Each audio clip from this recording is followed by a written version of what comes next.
As I said, I'm John Hammersmith, so I am the strength and conditioning coordinator at Liberty-Benton High School. I've been there for 3 years now, and for my presentation, I'm going to be talking about what I do for in-season and off-season training. Just full disclosure here, this is the first time I've ever spoke to a group like this, so if I space out or if I have some issues doing this, just bear with me. So what I'm going to show you guys, this is a system that just works for me. I know there's plenty of ways to skin a cat, as they all say. Some people do think, or some coaches do things differently at different schools, depending on what kind of facilities that they have. They kind of have to cater towards those things. So as I'm saying through all of this, I just want you guys to just know this is the system that works for me at Liberty-Benton when we roll through all of it. So just before we go into it, I just want to give a little bit of background. So I went to the University of Findlay from 9 to 13. I played football there. My last year at the University of Findlay, I interned with Coach Wagner. He's their head strength coach there currently. So I worked with him for my whole duration of my senior year. When I was done at Findlay, I went to Bowling Green State University for 2 years under an internship. I worked with 2 different staffs. The second staff that came on, the first one went to Wake, and then the second staff that came in from Eastern Illinois, I started working with them, and they gave me half the university sports, so I started training all those sports, also assisting with football and basketball. So when I finished at BG in my 2 years, I went to the University of Central Missouri as a GA. I was in charge of baseball and wrestling, and then I also helped out with basketball and football. When I finished up my GA position there, I worked at the University of Notre Dame, so I was with the Irish for the summer of 17. I worked with just the football staff there. When I finished that up, I got hired as the head strength and conditioning coordinator, their very first one at Ferris State. So I was there for 4 years. After that, moved down to the private sector. So me and my wife moved back home to Ohio, and I started working in Perrysburg at Fitness for All. So it's a private sector gym. We started sectoring out, so we did individual training. We worked with individuals anywhere from general population to athletes of all ages. And then we also sectored out to all the high schools in the area. So we worked with all the clay sports, Whitmer, Springfield, Perrysburg, all of those. So we had a bunch of trainers that would go out and work with them. And then that was for 2 years. And then after that, obviously now being at Liberty-Benton, this is my 3rd year, going to be finishing it up. I'll also say this, I didn't say this in the beginning. After each slide, if there are questions on anything, I just kind of want some feedback because I wanted this to be, like, if you guys have any questions on anything that maybe I didn't put on any of these slides that you might want to know about or just curious about, please ask. At LB, so the athletes involved at it, so we have roughly about 90% of our kids, they do at least 2 sports. And roughly around that same vicinity, we have them do 3 sports. So they're just in season all year round. We also have kids that do a lot of club. So we have several kids that, especially like our soccer girls and soccer boys, that do a lot of travel leagues with the soccer teams. A lot of kids in basketball do a lot of AAU. So it's just all year round, they're doing so many things. I actually remember we have a kid right now so from Liberty-Benton in Findlay, we have kids driving down to Columbus 3 times a week just to participate in their travel league stuff. So it can get pretty chaotic. So for my setting, and I don't have a perfect system yet. Like I said, this is year 3. I've tried to re-engineer and remodel everything when I first got here. So obviously they didn't have a strength coach before this. They had all the sport coaches run it. So when they hired me on, they actually hired me on as a teacher. Obviously having my CSCS working in college, so it was easy to get into, but they actually had me go down a different route with teaching, getting my residential educator license, all that stuff. So then I got hired on as a teacher working through the day with classes. So currently right now we have 8 periods in the day, and I run periods 4 through 8 that are a mix of athletics and just regular students that I train, and then I also do stuff in the afternoons. So from here, when I was saying the goal is working towards the classroom setting to avoid conflicts and practice in the afternoons, that's kind of an issue where we're at. We have not a problem, more of just a nuisance of it. We have not a lot of attendance or inconsistency for that matter, just because there are a lot of, like I said, there are a lot of kids playing different sports, travel league stuff. So I don't get to see a lot of the same kids all the time after school hours. Yeah, so then obviously that kind of goes down to the very last slide. Any questions with that stuff so far? Yes. Yes. So my goal in the long run, and I'm very fortunate to have a superintendent and a principal who are on board with what I do. I'm trying to get it to where we're having periods 1 through 8. And the first year I had weight training. It was called weight training and conditioning. My second year, I was able to separate it, and it called one was athletic performance, a different section, and then there was just weight training and fitness. So it's getting there, but I still have a lot of mesh. So I will have my Gen Pop, if that's what you want to call it, with my athletics, so it doesn't make it a perfect system just yet. So we're trying to get down that route, but we're having issues with classrooms because my class essentially trumps everything else. You got to take chemistry, not weight training. Yes, yes. I have to get the. Sorry, I interrupted you. No, that's okay. Mm-hmm. So, we still use that. Yeah. Mm-hmm. They got frowned upon. Telling them, or do you? It's I kind of get. I've like I said, this is all what I've done. I've got on board with the coaches, and usually when the coaches got involved with it, like the head football coach is all on board with it, the basketball coach, all those guys. So when I talk to them about it, and they're like, hey, you need to get here. And so it makes it a little bit easier on that sense. But like how you said, so I have a good friend who's the head strength coach at Kenton High School, and he made a good point about this. He said, with the attendance issues, when you're in school, you don't have a choice. If you're in 5th period weight training, you're in 5th period weight training. So you're either there or you're not. So if you have to be at school, so then you can get your stuff in during the day. It's an elective, yeah, but it's getting to the point where with scheduling with all the kids, they're able to squeeze it in for the most part. It's not, like I said, it's still not a perfect system yet, so we're getting there. Yep. Kind of a funny story. I have kids that can't be in the class that are in study hall, and our study hall lets them come in, so that can kind of roll into that. Yeah, so in that kind of sense, like I said, not in the perfect system, but it's like if I have kids that are in athletics and they have study hall, if I can at least get them in there twice a week, whatever sport they're in, and then the rest of the time they do their stuff in the study hall, it's a win for me. It's actually growing. So my first year, it was kind of intimidating at first. But now, I mean, I have all of them. And I've actually had to kick some of them out because they're in there too much. So it's starting to grow in that sense. Any other questions? Okay, so kind of bouncing back what I just said. So this is what the schedule looks like, or the structure. So when I first got at LB, I had periods 6, 7, and 8. And then I had predominantly all my stuff in the afternoon. I think my day ended at like 6:30. The classes were kind of a mess. Like I said, it was just anybody and their brother could sign up for it. I had kids that would come in and think it was a PE credit and go sit in the corner, Indian style, not do anything. So now it's getting to the point where next year I added 2 more periods and then getting another one. So then, like I said before, I'm trying to get it to where we're having it periods 1 through 8, and we're getting there.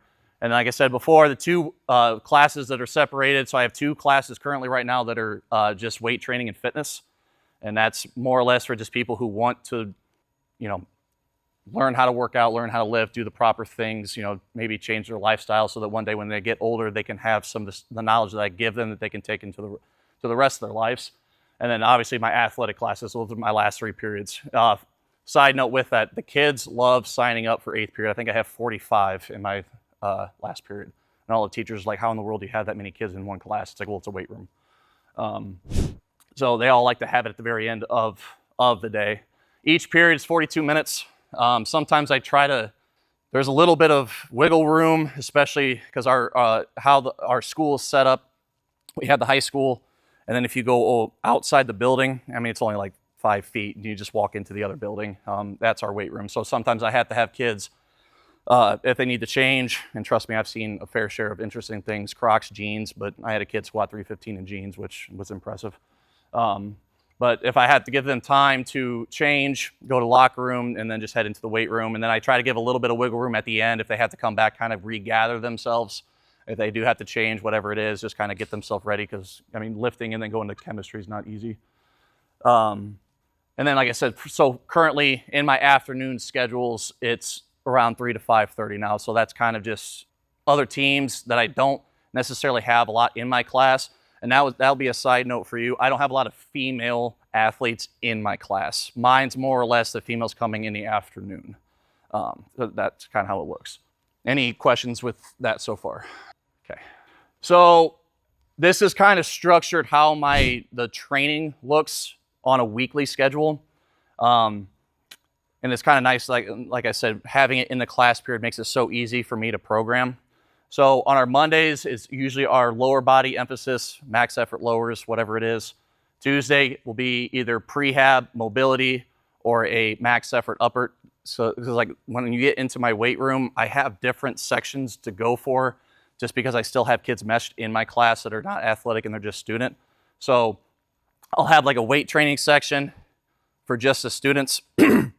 And then I'll have 2 different athletic sections. I use the board. It works for me. I used to use paper sheets, but that got really messy. I had kids look at them. They can't even read straight down the list. I'm like, you literally just follow it down. And they couldn't do that. And then I had kids say, well, I just gave that up last week. I didn't want to do that. Okay, great. So it was easier just to bring everybody up to the board, check up top, follow it all the way down. So then, like I said, I kind of follow a little bit of a conjugate system with my athletes. Sometimes I mix things up all the time because I always say you got to keep the kids entertained in some ways because they get bored with a lot of the stuff. But I'll do some type of conjugate method where we're doing 2 days max effort, upper lowers, and then 2 days max effort, uppers. Or did I say that right? 2 days lower, 2 days upper, max effort, and speed. But then obviously on some of the athletic sides, kind of depending on what season they're in, if it's like if they're in basketball season, I try to kind of take it easy a little bit on them. So like we'll have their max effort lower day. Tuesday would be a prehab. Wednesday would be an upper. Thursday would be more of like a plyometric speed type day. And then obviously the dynamic effort, like I said, I put it on there.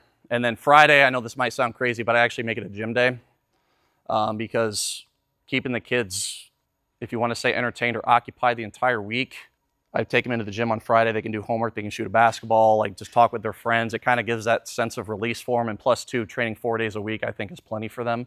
So Friday for them is kind of just a release for that. And it keeps them less scrappy, if that's another word. Because if I brought them in on Fridays, they probably would not be able to do anything that I have them do. But in the long run, that's what it looks like. And then afternoons, it just varies. You know, when I had volleyball in season, they were twice a week. My first year I had football, they were twice a week, but now I was actually very fortunate where the football coach was able to get every single football player in the class. So that was awesome. So that really took off a load for numbers' sake, just to kind of clear up the afternoons for other teams to kind of come through. Nope.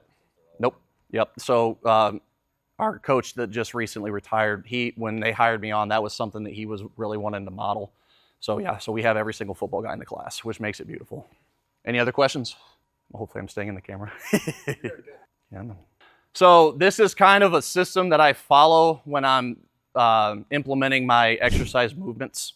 So if you kind of follow it down the list. So usually we'll start with some type of Olympic movement, hang cleans. I will sometimes do a full clean with guys, but I don't have a large percentage of my kids to be able to athletically do that movement.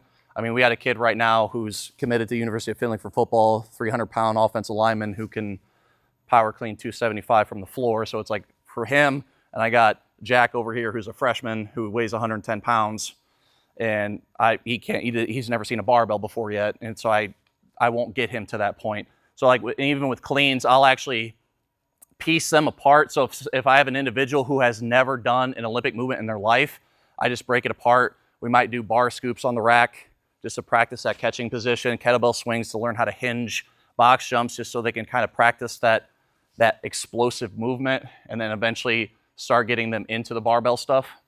After our Olympic movements, we go into our compound movements, so all of our big stuff, squats, benches. I like to change up my movements on these every 3 weeks. So 3 weeks, we'll front squat the guys. 3 weeks, we'll back squat the guys. We have a lot of equipment I'm very fortunate of having. We have those Mars bars that wrap around your shoulders, and our racks are able to be set up where you can have the other bar on the other side and do Hatfield squats. Kids love those, but I have to be very careful because someone will try to load 700 pounds on it. But I can always change those up, and it keeps the kids entertained in some ways, and plus, too, it just kind of changes it up on them a little bit. And they're not getting adapted to it as much, so they can continue to keep growing. So then I'll go into other different variations, and obviously whatever program they're doing, I just kind of follow this tier system to where I'm plugging it in.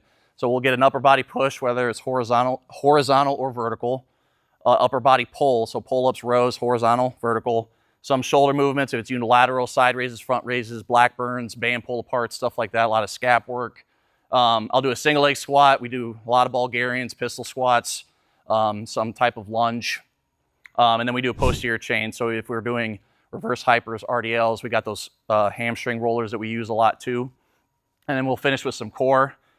But then at the end, like I said, some of my programs will vary just because of where they're at in the season and stuff, but I still model with those specific movements or those style of movement. So is there any questions with that? Okay, come on. So I know I kind of talked about it a little bit. I know the premise of my speech is just about in-season, off-season training. I really don't have an off-season training season per se, just because, like I said, I have so many kids in so many different sports. If I had to say my only true time for off-season training, it would be the summer. But even then, I still have kids doing AAU stuff, baseball, travel league stuff. So they'll go to football workouts in the morning. Like we're going to be going Monday, Wednesday, Fridays this summer with football at 7:30. We'll do our speeds or do our workouts on the field, do our stuff in the weight room. And then 4 hours later, they got to go to baseball.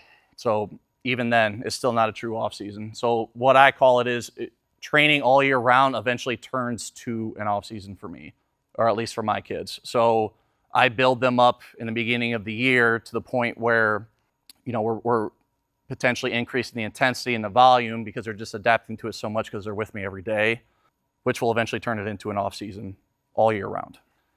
So this is something big for me. My programs are more general versus specific. I've had a lot of coaches say, and I'm not bashing any of my coaches whatsoever because I know they want them to get better at a particular sport, but I had an individual coach tell me for one of their pole vaulters, well, I want them doing pole vaulting stuff in the weight room. And I understand where she's coming from, but if we're constantly just doing that same thing over and over again, they're just going to get overstimulated by the same muscle groups. So an injury can happen.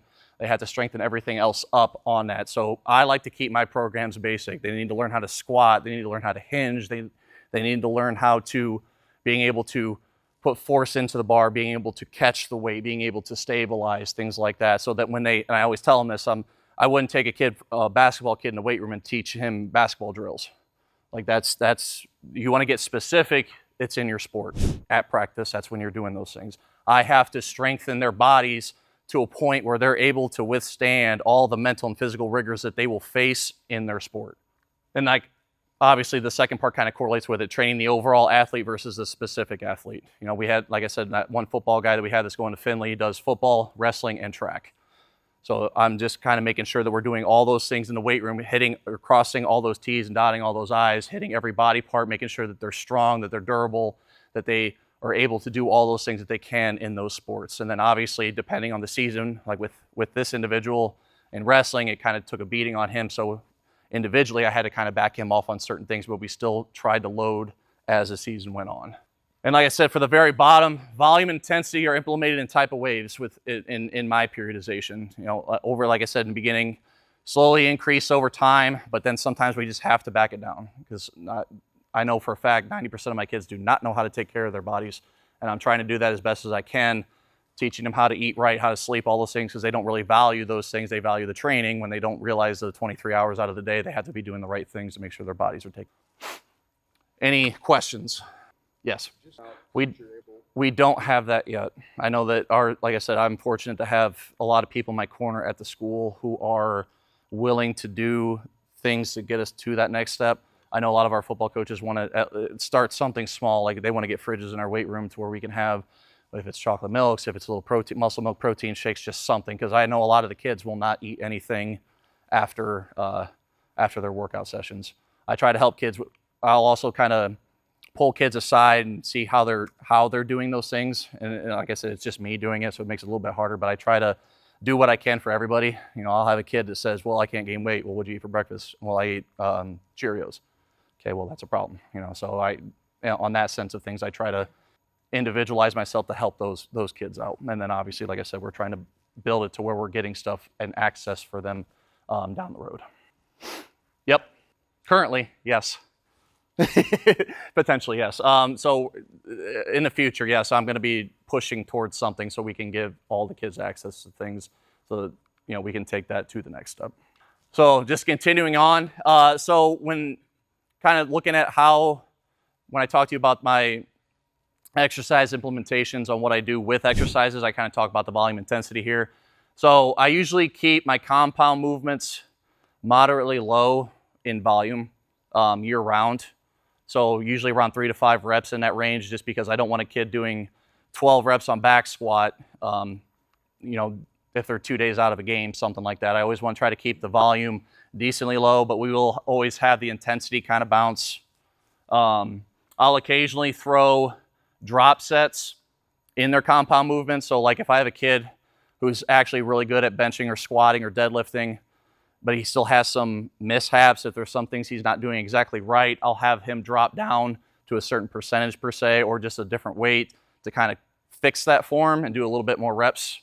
And then also too, some of the kids that want to try to put on a little bit of size, I'll add in those little sets for some extra volume.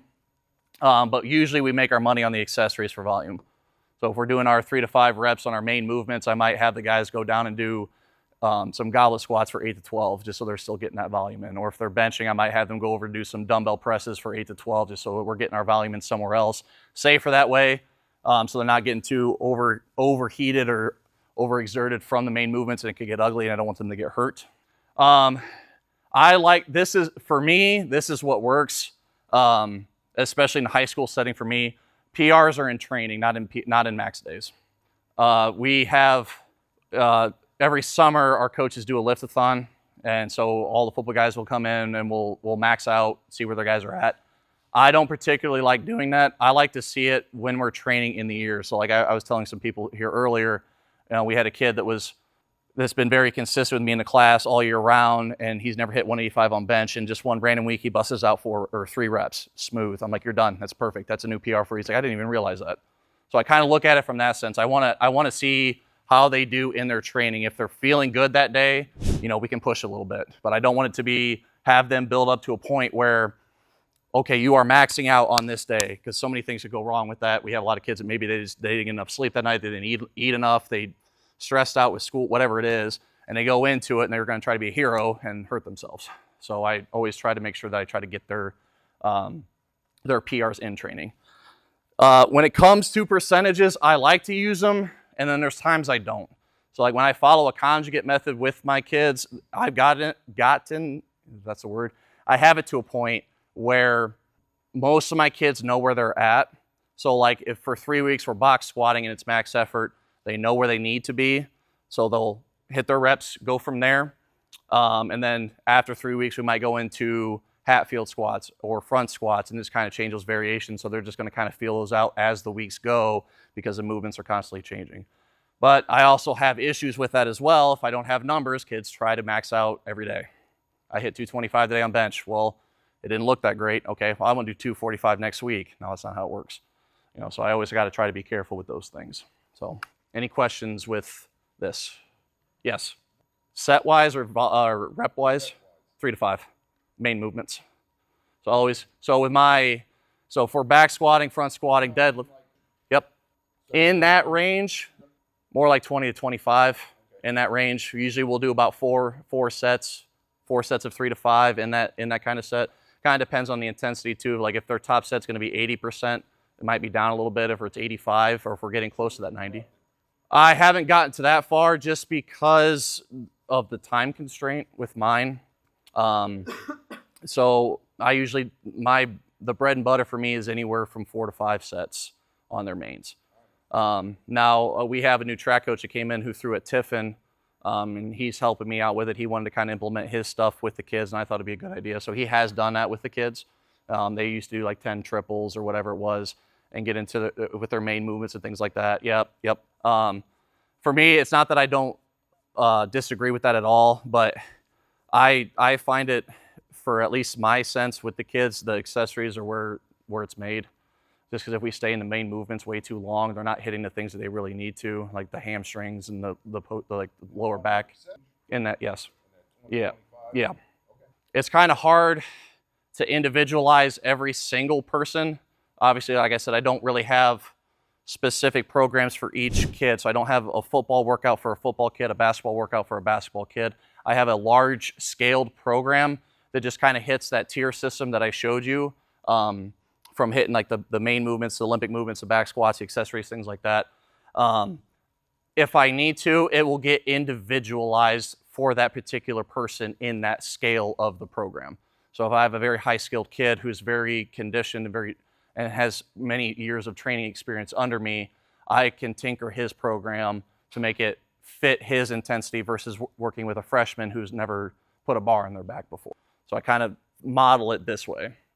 And then I'll obviously do, I'll alter programs if it comes to injuries or strength or weaknesses, right? So like if I do have an individual who can't back squat and their knees are just falling way far forward and their back is perfectly straight, I'll have to change it up for that kid. I might have to goblet squat him to a box, change it up a little bit so he can get that movement down right, so then eventually he can get to a barbell, things like that. But like I said, all my kids basically do the same program, but then it just gets individually altered for that specific one when it needs to, so that he can start getting to the point where my other kids are at. And like I said before, general over specific. We're not training one specific sport. Any questions with this? So this is actually a system that I have used with my kids.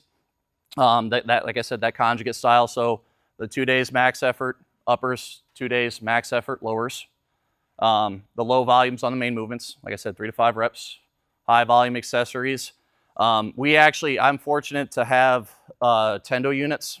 So on our speed days, I'll hook those Tendo units up if we're doing like speed box squats or speed board presses. Kids are obsessed with numbers, and every time I get that Tendo unit out, they are like fist fighting each other to see who gets the fastest numbers. So it actually works out in that way. What the percentages look like, and it varies. So with the max effort days, if they're box squatting, I'll be in that 75 to 85% range. Sometimes that will be altered if some kids are just not, the weights are just not moving well that day. I'll just have to back that off. So I have to do what's heavy for them that day. So not versus just what's on the sheet. I might have to just change it to make it heavy for that individual for that day. So the speed days, it gets kind of iffy, but typically 30 to 40% of their max weight is where I want their speed stuff, in the 30 to 40. But sometimes I have kids who are just not strong, and I will have them do an empty bar, and I will just see how fast they can move that off their chest, and if they can do those sets at that. So a prime example, I have a kid who is committed to Ohio Northern University for football and pole vaulting, and he's a 175-pound kid, and he clean squatted 405 for a double. He's a very strong kid. On our speed days, I kept him at 225, and I said, I want you to try to move that bar 1 meters per second. And he always wanted to say, well, let's do 315. I want to do that. It's like, nope, we're going to back you off. See how fast you can move it at this speed. So like I said, things get altered, things get individualized, always changes. Any questions with that? Yeah, I hate to say it, it's just I've been, being 3 years there, I just very in tune with it. I obviously have, like I said, if I had that kid who can't put a bar on his back, I have like a specific program that I can give him that can work on those things, so then eventually he can get to that point. But yeah, I mean, I know the kids really well, and I've worked with all of them for so long. It got to a point for me where it's, I just kind of know in some ways. Oh, we have about 120 a class right now. So we're D5 in football and then D3 in track and basketball. So I think we have, I wouldn't say that much. I'm probably going to say around 250, 300 in that range. Yep. Any other questions? This is another method that I will follow at times, and it's extremely simple. Jim Wendler made this up, the 5-3-1 method. It's simple. You can track numbers so easily, and progressions can be very easy to follow. So you implement this with your compound movements, your benches, your squats, your deadlifts. And like I said, easy to track. So when it looks like you follow it for a 3-week period, your first week, you do 3 rounds of 5, 70, 75, and then your last set's 80%. You do a plus set. So the kid does, let's say his 80% is 185 on bench, and he hits it for 8. So that's no longer his 80% anymore, or in that range. It can be a little bit. If he's doing 10, obviously he'd be over it. Then you follow those same numbers into the second week. You get up to 85% plus set. And then your third week, you do a 5-3-1 where they're at a 95% of their max, and they're trying to see if they can get that for 1+. And then you just kind of recalibrate those numbers for the next week. But the biggest thing I do with this is I use sub-max volume. So like if a kid squats 275, I'll take anywhere from 70%, 75% of that max and use that as their training max. Just because I really don't want to be loading them that much during the school year. So I'll just kind of back that off, keep that low percentage down, just so they're hitting the volume on that. Any questions with this one? Yes, either one. About half the year sometimes. When we're doing different movements, so like I can't really cater it towards specifics. So like if they're just doing full range straight barbell squats or deadlifts or bench, I can follow it. But if we're doing box squats or board presses or hat fields, I can't really follow those same numbers just because they can do usually a lot more weight than that. But roughly around half the year I try to follow this. It's always good for me to kind of do that in the beginning. So then they build that base. And then once they get that base, I'll start trickling in the more specified movements with those different barbells movements. It's pretty general. You know, it's for me, it's gotten to a point where my kids are just so conditioned with it. It's like like I said before earlier, it's like I sometimes had to kick kids out of doing things because they are just so used to it. They're not getting sore anymore. They're just so adapted to the training that nothing really affects them. Now, obviously, when it comes to like game days and stuff like that, we change things up. If there's a big game coming up in a few days, like we'll have to kind of alter things. So I mean, I'm always constantly changing some of that stuff, but for more or less, my kids are just very conditioned when it comes to that kind of stuff. What was your question? Depends. So yes and no. If it looks like it's rolling really smooth and the numbers are flowing and the kids are moving everything smooth, I'll do another one. If it's starting to look bad and the kids are starting to get shaky with the weights, take it down to 50%, triples, 3 to 4 rounds, cap it. Kids hate deloads though. They never want to do it, but it is good for them. Any other questions? So this is kind of what it looks like. So this is obviously in my class period, but this is kind of what it would look like essentially, or just an example of what a day would look like. So like on a Monday, I'll bring the kids in. I was always a fan of this when I played football at University of Findlay. Our strength coach would have us do like plate warm-ups. We'd all get in a room, grab 25-pound bumper plates or 10-pound bumper plates, and we would just do different things, activation stuff, just get the kids kind of going. If it's obviously on a lower day, I'll add in some mini band walks and goblets, get their hips, get their quads, get their hamstrings, glutes, lower back going, and then we'll go into our main movement, whatever that is. So if we're doing back squats that day, 5 sets of 3 to 5, they'll superset it with their box jumps, and then we'll roll down the accessories, making sure they get their hamstrings. So we'll do the sore necks rollers, their single leg squats, so we'll do Bulgarians, some 90 hip rotations for their hips, some calves, tibialis work. I don't know why I put Wednesday. Let me just see something real quick. Maybe I didn't do that right. Oh, yes, I did do that right. And then like a Wednesday could be our upper body day. So same thing concept. We would do like a plate warm-up, activation, everything for their upper bodies, go into their bench, do some plyo push-ups, maybe some med ball drop throws with their partners, hit some incline, band pull-ups, some scarecrows and a TRX, some dumbbell side front raises, unilateral work. So we're just kind of, like I said, from that list of that tier system that I follow with those specific movements that I'm trying to hit. If we're doing like a full upper day, I'm just making sure that I'm hitting those specific things, an upper body push, an upper body pull, vertical, horizontal, whatever it is, and the same thing with the shoulders. And then the next would be kind of how this looks. So the prehab day, if that was on a Tuesday, kind of follow it down here. Some mini band walks, 90 hips. We have hurdles. We'll do some hurdle mobility, some banded hamstring stretches. I'll do some empty bar RDLs with them, just kind of get some stretch and mobility in. PVC work, mobility with their shoulders, some Blackburn work, scorpions for the lower back, T-spine, foam roll, barbell roll. That's a fun one. If you have the kids sit down, put the edge of the bar on the front of their quad, have another partner on there, roll their quads out. If you guys don't have foam rollers, barbells are amazing, but the kids will not thank you for it. So then like on a plyometric day, we could do our cleans. I didn't say this before, but with cleans, I don't like doing anything over 4. Even sometimes I don't like doing anything over 3 reps because that can just get real messy. I've had kids on their 3rd rep get all the way out here and catch it, and they're just swaying back and forth.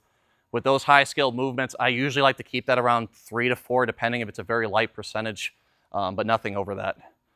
Then we might go into our hex bar, barbell jumps, kind of like a French contrast style training. Hex bar or barbell jumps into band jumps into box jumps, do some kind of single leg jumping, and then finish with calves, some foam rolling. When it comes to plyometrics, I keep that volume extremely low. I think about it quality over quantity. I had a individual who was in track. Somebody gave this kid a workout and wanted them to do 5 sets of 20 on box jumps, and then 5 sets of 15 single leg box jumps after a practice. And for me, it just like I personally didn't see the purpose of that. I like to do it where it's like you got 4 sets of 2 box jumps. You're going to jump on the highest box that you can because you're going to get way more out of that than just doing some hops on a box. You know, so my job is always to just try to educate and just show what works or what can work. Any questions so far? So this is something I found just working with high school kids. I'm always trying to keep the kids motivated and engaged. As I said before, I like to change up the movements, the main movements every 2 to 3 weeks, accessories too, but I still follow that same principle of that tier. So if we're doing Bulgarians for 3 weeks, I might change it to pistol squats the next week. I might have them do Hatfield Bulgarian split squats. Kids like those, you know, so I'll always change up the movements every 3 weeks, 4 weeks in that range because it keeps the kids, it actually gets them excited. I've had a lot of kids say like first period and they're not in there till 8. They're like, what are we doing today? So it just kind of keeps kids motivated in that sense. Numbers, like kids love that too. They love having numbers tracked. So any way you can, like I said, this is all how, from my perspective with everything. I know everybody has their own different system. But for me, tracking numbers in some way, kids love seeing that. They love seeing progressions. And like I said before, the Tendo units are just a fun challenge. Yes. How do you do it? What's that? Individually. Sometimes I will have, yes. It can be a hassle, unfortunately. And like I said, I don't have a perfect system yet. I'm still trying to weather that out. Our principal has a bunch of iPads that he said that if I ever need those, you can get those. I'm eventually thinking about putting those up on the racks and tracking them that way. You know, an example was when I was at BGSU, we had 5 people on staff, on the strength staff, so we had to individually go to every rack, watch their squats, make sure they're depth, sign out their last set. So if it was something where we watched their last set, see what they did, and then we can track that and kind of go from there. So like I said, not a perfect system for me, but right now it's working, but I do know in the future I need to change it somehow. But like I said, with the Tendo units, that's also, yes, sorry. No, you're fine, you're fine. Yes. So with me being a teacher, we have a system for the school. So I'm on our website and they have the, we pull up their attendance thing. It's just on the computer, has little dots on it. It says like, okay, Joe's here, Jack's here, Susie's here. And it's just all highlighted that they're here, or it'll highlight that they're absent, and I just click it. So it just makes it kind of easier that way. So like I said before, Tendo units are a lot of fun. I'm glad that I had those, especially on our speed days. They love seeing those numbers and they always want to try to progress from that. So whatever they got last week, they always want to try to get something better the next week. Sometimes too, I'll mix up the warm-ups and as I've always said, it's like you can program so many things and you could have the best, honestly, like I could have the best program sitting here right now, but if I don't have the facilities to meet that, like it's kind of hard to do that. So for me, we don't have access necessarily to anywhere where I have open space to do like a big dynamic warm-up or anything for like speed work. I'm potentially looking at trying to use the gym. If PE is not in there during that time, take the kids in there, do some warm-up, some speed work in there. But somehow, some ways, I try to mix up the warm-ups just so, like I said, to keep the kids motivated, entertained. Throwing little challenges in there. You know, if it's something where we're doing like a push-up challenge, a bar hang hold, see who holds the longest plate holds, just something small. I mean, as crazy as it sounds, kids are entertained by that, and they love challenging each other when it comes to that sense. Any questions? So, like I said before, I don't have the perfect system set, and I'm humbled to say I'm not the smartest individual in this field. I've been fortunate to work with a lot of great people in my corner who taught me a lot of things, and I'm always open to learn more things from other people because I'm always constantly trying to mold my craft. But for the future at LB, I'm still trying to get it to where we're having all the periods through the day, maybe have 1 to 2 periods that is just general fitness for individuals who want to learn how to lift weights, do everything properly so they can take that in the future for them.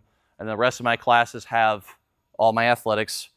So now obviously, like, I don't have like speed training, conditioning days yet. And that's something in the future that I'm going to try to see if I can make that work if we have access to the gym where I can have a day where we're doing those kinds of things. At least on my end from it, it's the kids have more recovery. One of our baseball players said that, I asked him what time he gets up in the morning, and he was like, well, I get up at 6. I was like, okay, so when do you actually get home? And he said 9 o'clock. And that's predominantly the entire day or every day of the week. So it's like for him, he's constantly on the move. And by the time, if he went through the whole day of school, they had practice for 2.5 hours, 3 hours, and then they come in the weight room, it's like, I'm not going to get much out of that kid.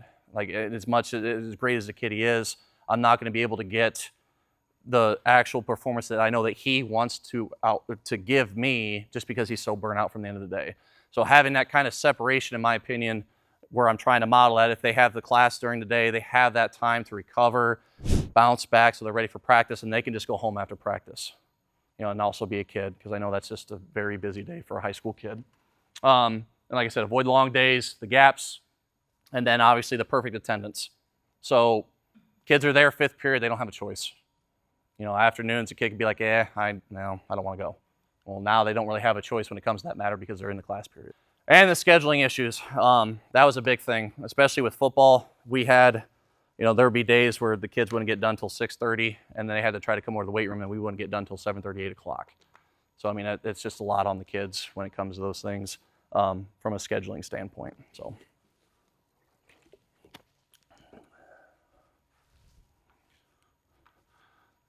if there's any questions, I'm all open ears.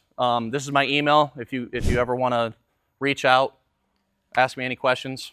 I'm more than happy to help everybody out.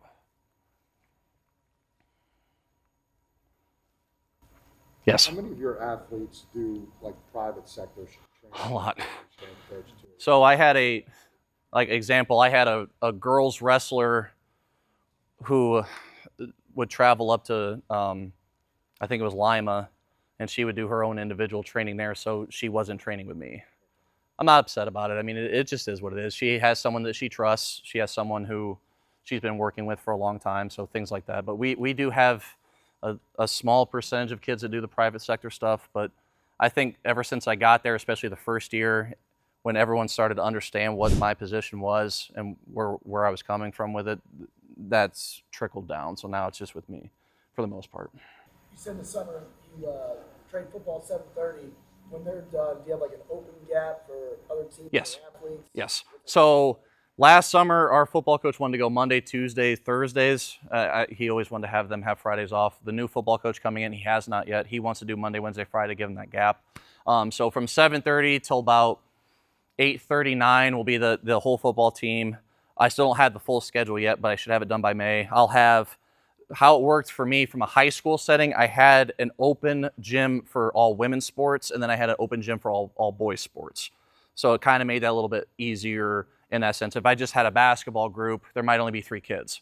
If I had the cross country group, there might only be 5. So it's like I have a full group of just 5 kids versus having cross country, soccer, even if wrestling snuck in there, the girls team, I'd have 25 plus, more bang for our buck. So then with that in mind, I'm going to have those 3 days after the football times to have those open hours for those kids. Gap, like 2-hour gap for females, 2 hours for the male, or how do you kind of structure?